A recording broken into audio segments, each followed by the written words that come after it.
in the news literacy course, we've just been talking about the role of the citizen as sort of a counterbalance to the power of government, and that journalists are just people who get to paid to be citizens full time, to go dig into files and check things out, find out why people are collecting pensions when they're able-bodied.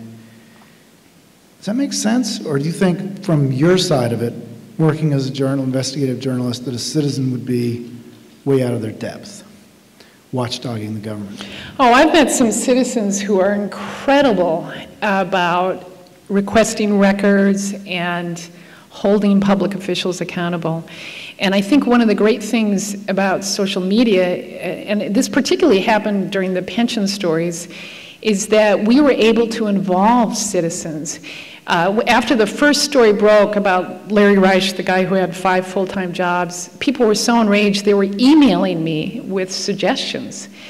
And I would follow up, or they would send me records, and I would have to make sure that these were the right records. But by the time the stories were done and the reforms were in place, I could really say to people, look, you had a hand in this.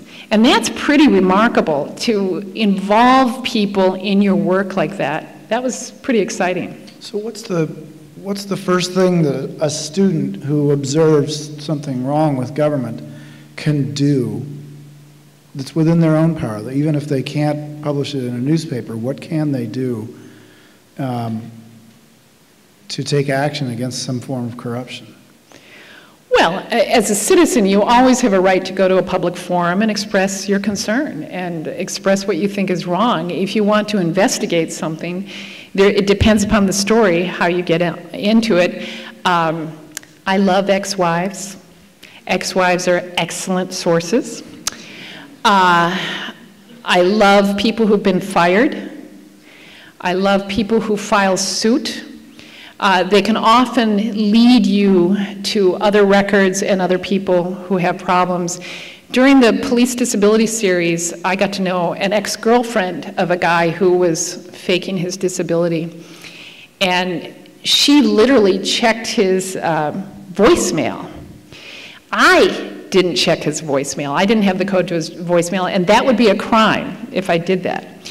But after we got a picture of him, I don't know if you guys know what a bucket truck is, where, you know, there's that bucket attached to a truck and it goes all the way up if you're working on a utility pole or something like that. Well, we got a picture of him in the bucket truck, proving that he wasn't disabled. And after the story ran, his ex-girlfriend checked his voicemail, and another cop had called him and said, "How could you be so stupid?"